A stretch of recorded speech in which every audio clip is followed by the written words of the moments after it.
परम प्रेममय श्री श्री ठाकुर परमाराध्या जगज्जननी श्री श्री बड़मा परम पूज्यपाद जुगाचार्य श्री श्री बड़दा आजिर पूज्यपाद श्री श्री आचार्य देवଙ୍କ श्री चरण कमल अनंत कोटि प्रणाम निवेदन करुछि। सभी गुरु परिवार श्रीचरण में अनंत कोटि प्रणाम निवेदन करुछि। मोरे वीडियो देखुथिबा समस्त गुरु भाई और माँ मान अंतरर आनंदित जय गुरु। श्रद्धा भक्ति भल पाइबा प्रत्येक श्रोता बंधु मानू जो मैंने भी मो वीडियो देखुं शुणुंट से समस्त मोर अंतरर आनंदित जय गुरु।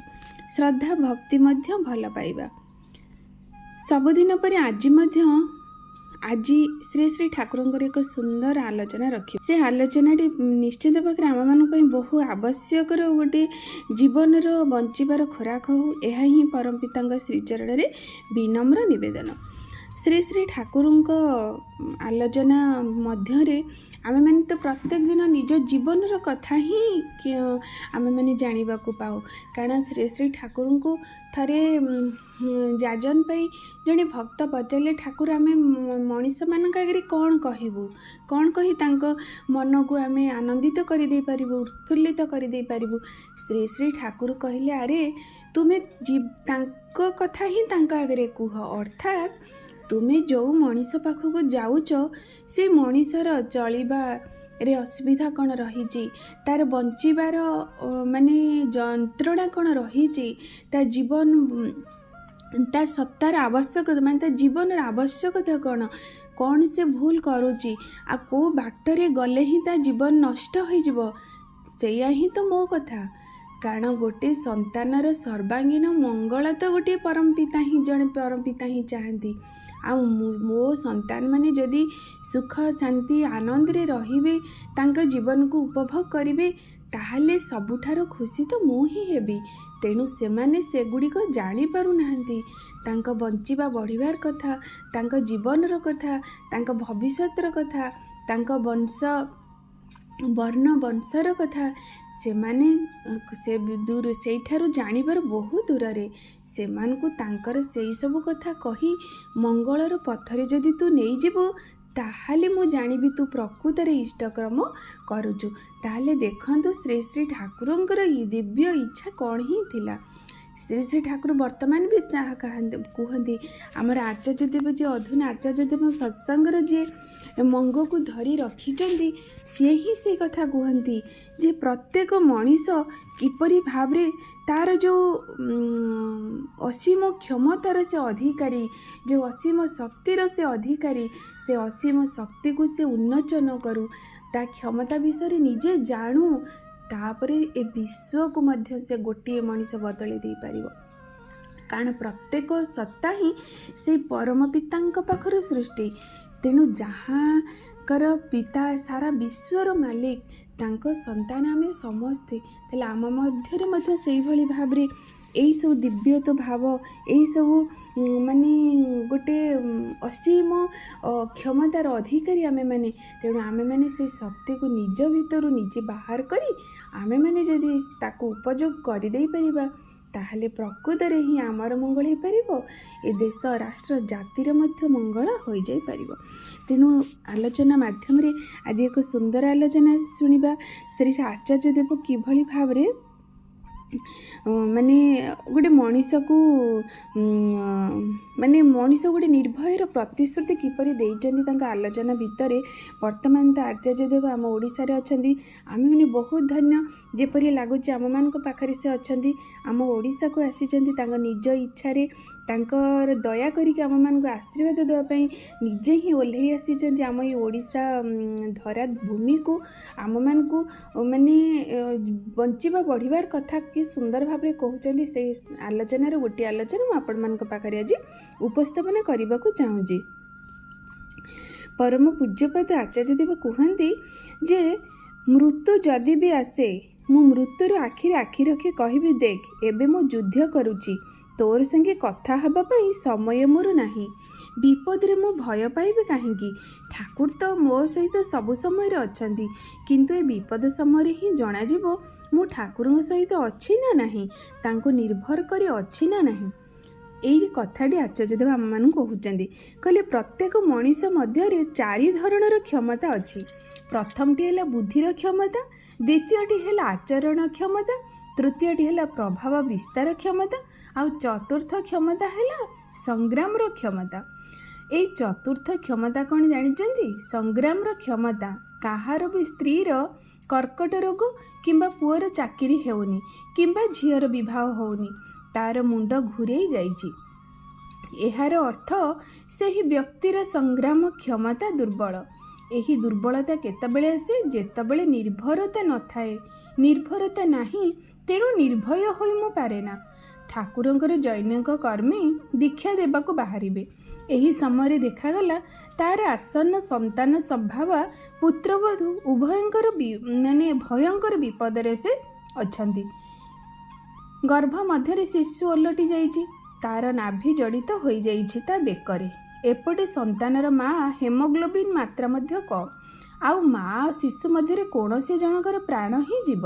ସେହି କର୍ମୀ କେତୋଟି ମୁହୂର୍ତ୍ତ କ'ଣ ଚିନ୍ତା କଲେ କେଜାଣି, ତାପରେ କୌଣସି ଆଡ଼େ କିଛି ନ ଚାହିଁ ପାଞ୍ଜାର ମୁଣା ଆଉ ଦଣ୍ଡର ହାତ ଧରି ବାହାରି ଯିବା ପାଇଁ ଉଠି ଛିଡ଼ା ହେଲେ। ତାର ପୁଅ ତ ବାପାଙ୍କ ଉପରେ ରାଗିକି ଅଗ୍ନିଶମା ହୋଇଗଲେ, ସ୍ତ୍ରୀ ମଧ୍ୟ ବିସ୍ମୟ ହତବାକ୍ ହୋଇଗଲେ। ଘରେ ଏପରି ପରିସ୍ଥିତି, ଆଉ ସିଏ ଦୀକ୍ଷା ଦେବାକୁ ବାହାରିଛନ୍ତି। ସେ କିନ୍ତୁ କାହାର କଥାରେ କୌଣସି କର୍ଣ୍ଣପାତ କରିଲେ ନାହିଁ, ବାହାରି ଗଲେ।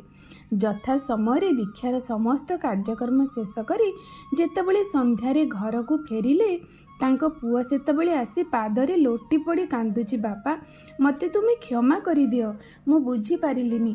ଜଣାଗଲା ଏହା ମଧ୍ୟରେ ବୋହୂର ଗର୍ଭରେ ଶିଶୁଟି କିପରି ଭାବରେ ଯେପରି ପୁନଶ୍ଚ ସଠିକ୍ ଦିଗରେ ବୁଲି ପଡ଼ିଛି, ତାର ଗଳାର ଫାଶ ବି ଖୋଲି ଯାଇଛି, ସମ୍ପୂର୍ଣ୍ଣ ନିରାପଦରେ ପ୍ରସବ ହୋଇଛି। ତାହେଲେ ଶ୍ୟାମ ରଖୁ ନା କୂଳ ରଖୁ? ମୁଁ ତୁମକୁ ହିଁ ରଖୁ ଶ୍ୟାମ। ଏଇଟା ହିଁ ହେଉଛି ସଂସାରର ସଂଗ୍ରାମର ଗଳ୍ପ। ମୃତ୍ୟୁ ବି ଯଦି ଆସେ, ମୁଁ ମୃତ୍ୟୁର ଆଖିରେ ଆଖି ରଖି କହିବି, ଦେଖ ଏବେ ମୁଁ ଯୁଦ୍ଧ କରୁଛି, ତୋର ସଙ୍ଗେ କଥା ହେବା ପାଇଁ ମୋର ସମୟ ନାହିଁ। ବିପଦରେ ମୁଁ ଭୟ ପାଇବି କାହିଁକି? ଠାକୁର ତ ମୋ ସହିତ ସବୁ ସମୟରେ ଅଛନ୍ତି।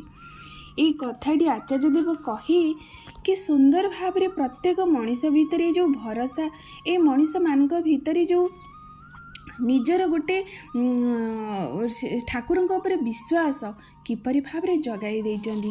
ପ୍ରକୃତିରେ ନିର୍ଭରତା, ଯଦି ଗୁରୁଙ୍କର ନିର୍ଦ୍ଦେଶ ଆସେ, ଗୁରୁଙ୍କ ନିର୍ଦ୍ଦେଶ ଯଦି ମଣିଷ ଜୀବନରେ ପରିପାଳନ କରେ, ତାହେଲେ ଦେଖନ୍ତୁ ମୃତ୍ୟୁ ମଧ୍ୟ ହାର ମାନିଯିବ। ଏ କଥା ସବୁ ବାସ୍ତବ କଥା। ଯଦି ଶ୍ରୀ ଶ୍ରୀ ଠାକୁରଙ୍କୁ ଜୀବନରେ ଗ୍ରହଣ କରି ଚାଲିଥିବା ଭକ୍ତମାନଙ୍କର ଅନୁଭୂତି ଗୋଟିଏ ଗୋଟିଏ ମଧ୍ୟ ଆମେ କହିବା, କେତେ ଜନ୍ମ ସରିଯିବ, ପରମପିତାଙ୍କ ଦୟା ସେ କେଉଁଭଳି ଭାବରେ ପାଇଛନ୍ତି ଆଉ ପାଉଛନ୍ତି ମଧ୍ୟ। ଯଦି ଜଣେ ମଣିଷ ଏଇଭଳି ଭାବରେ କର୍ମ କରେ, ଯେତେ ବି ବିପଦ ଆସେ, ମୋ ଜୀବନରେ ମଧ୍ୟ ମୁଁ ଶ୍ରୀ ଶ୍ରୀ ଠାକୁରଙ୍କୁ ଯେତେ ଟିକିଏ ଭଲ ପାଇଛି, ବିଶ୍ୱାସ କରିଛି, ତାଙ୍କୁ ନେଇ ଚାଲିଛି, ଏଇଭଳି ପ୍ରତି ମୁହୂର୍ତ୍ତରେ ଅନୁଭୂତ ଲାଗେ। ମନ ଭିତରେ ଗୋଟେ ଭୟ ଆସେ, ନା ମୁଁ ଠାକୁରଙ୍କ କର୍ମ କରୁଛି, ତାଙ୍କ ବିଧାନ ମାନି ମୁଁ ଚାଲିଛି, ନିଶ୍ଚିନ୍ତ ଭାବରେ ଏଇ ବିପଦର କୌଣସି ନା କୌଣସି ଗୋଟେ ବାଟ ସେ ବାହାର କରିଦେବେ। ଆଉ ତାହା ହିଁ ହୁଏ। ଏଇଟା ହେଲା ବାସ୍ତବ ଅନୁଭୂତି କଥା। ଯେଉଁମାନେ ବି ଠାକୁରଙ୍କୁ ଧରିଛନ୍ତି, ଏତେ ଭାବରେ କିଛି ବିଧିବିଧାନ ମାନୁନାହାନ୍ତି, ଅର୍ଥାତ୍ ଇଷ୍ଟବୃତ୍ତି କରୁଛନ୍ତି ଠିକ୍ ଭାବରେ କରୁନାହାନ୍ତି, କରିଲେ ବି ଠିକ୍ ଭାବରେ ପଠଉନାହାନ୍ତି। ତାଙ୍କର ସତ୍ସଙ୍ଗ ହଉ, ପ୍ରାର୍ଥନା ହଉ, ଯାହା ବି ଠାକୁରଙ୍କର ବିଧାନ ମାନେ କ'ଣ କି ଗୋଟେ ଭଲ ମଣିଷ ହେବା, ସେ ସେଇଭଳି ଭାବରେ କରିକି ଦେଖନ୍ତୁ। ତାଙ୍କ ଜୀବନରେ ଯେପରି ଆଚାର୍ଯ୍ୟଦେବ କହିଲେ, ମୃତ୍ୟୁ ମଧ୍ୟ ପଚାରିବ, ତୁମର ସମୟ ହୋଇଗଲାଣି, ମୁଁ ତୁମକୁ ନେବାକୁ ଆସିଛି। ବିନା ଅନୁମତିରେ ମୃତ୍ୟୁ ମଧ୍ୟ ତାକୁ ସ୍ପର୍ଶ କରିପାରିବ ନାହିଁ। ଦେଖନ୍ତୁ ଏତେ ବଡ଼ ଅଭୟ ଏଇ କଳି ଯୁଗରେ କିଏ ହିଁ ଦେଇପାରିବେ? ଏ ପରମ ପିତା, ପରମ ଈଶ୍ୱର, ଆମର ଏଇ ଜୀବନେଶ୍ୱର, ଆଜିର ଆମର ଯୁଗ ପୁରୁଷୋତ୍ତମ ଭାବରେ ଆବିର୍ଭାବ ଯିଏ ହେଇଛନ୍ତି, ପରମ ପ୍ରେମମୟ ଶ୍ରୀ ଶ୍ରୀ ଠାକୁର ଅନୁକୂଳ ଚନ୍ଦ୍ର, ଏବେ ମଧ୍ୟ ସେ ଲୀଳା କରୁଛନ୍ତି। ପ୍ରତ୍ୟେକଙ୍କ ଭିତରେ ରହି କେଉଁ ଗୁରୁ ଭାଇ ରୂପରେ ଆସି କାହାକୁ ସାହାଯ୍ୟ କରିଦେଉଛନ୍ତି, ମାନେ କେତେ କେତେ ବିପଦକୁ କି ଭଳି ଭାବରେ ସହଜ ସରଳ ଭାବରେ ସେ ସମସ୍ୟାକୁ ସମାଧାନ କରିଦେଉଛନ୍ତି, ତାହା ବାସ୍ତବ ଅନୁଭବ ଯେଉଁମାନେ ଅନୁଭବୀ ସେମାନେ ହିଁ କହିଦେଇପାରିବେ। ଆଲୋଚନା ମାଧ୍ୟମରେ ମୁଁ ପ୍ରତ୍ୟେକକୁ ଏହା ହିଁ କହିବାକୁ ଚାହେଁ, ସମସ୍ତେ ତାଙ୍କୁ ଟିକେ ଭଲ ପାଆନ୍ତୁ, ଆଉ ବିଶ୍ୱାସ କରନ୍ତୁ, ଆଉ ଦେଖନ୍ତୁ ନିଜ ଜୀବନର ଚଲାପଥର ଯେଉଁ ଗତିଟି କେଉଁ ଭଳି ଭାବରେ ହେଉଛି ଆନାଲିସିସ୍ କରିକି ଦେଖିବେ। ଜୀବନରେ ତାଙ୍କୁ ଗ୍ରହଣ କରିବାର ସମୟ ଆଉ ଜୀବନରେ ତାଙ୍କୁ ଗ୍ରହଣ କରି ନ ଚାଲିବାର ସମୟ ଭିତରେ କେତେ ଫରକ, ହେଲ୍ ଆଣ୍ଡ ହେଭେନ୍ ଫରକ।